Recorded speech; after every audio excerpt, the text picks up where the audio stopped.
بھلا تم کو ڈھانپ لینے والی یعنی قیامت کا حال معلوم ہوا ہے؟ اس روز بہت سے چہرے یعنی لوگ ذلیل ہوں گے، سخت محنت کرنے والے تھکے ماندے دہکتی آگ میں داخل ہوں گے۔ ان کو ایک کھولتے ہوئے چشمے کا پانی پلایا جائے گا، ایک سخت خاردار جھاڑی کے سوا ان کے لیے کوئی کھانا نہیں ہوگا جو نہ مفید غذا بنے اور نہ بھوک میں کچھ کام آئے۔ بہت سے چہرے یعنی لوگ اس روز شادماں بھی ہوں گے، اپنی محنت کے بدلے پر خوش، بہشت بری میں وہاں کسی طرح کی لغو بات نہیں سنیں گے، اس میں چشمے بہ رہے ہوں گے، وہاں تخت ہوں گے اونچے اونچے اور کٹورے قرینے سے رکھے ہوئے اور گاؤ تکیے قطار کی قطار لگے ہوئے اور نفیس مسندیں جگہ جگہ بچھی ہوئی۔ تو کیا یہ لوگ اونٹوں کی طرف نہیں دیکھتے کہ کیسے عجیب پیدا کیے گئے ہیں،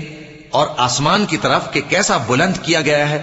اور پہاڑوں کی طرف کہ کس طرح کھڑے کیے گئے ہیں، اور زمین کی طرف کہ کس طرح بچھائی گئی؟ پس اے نبی صلی اللہ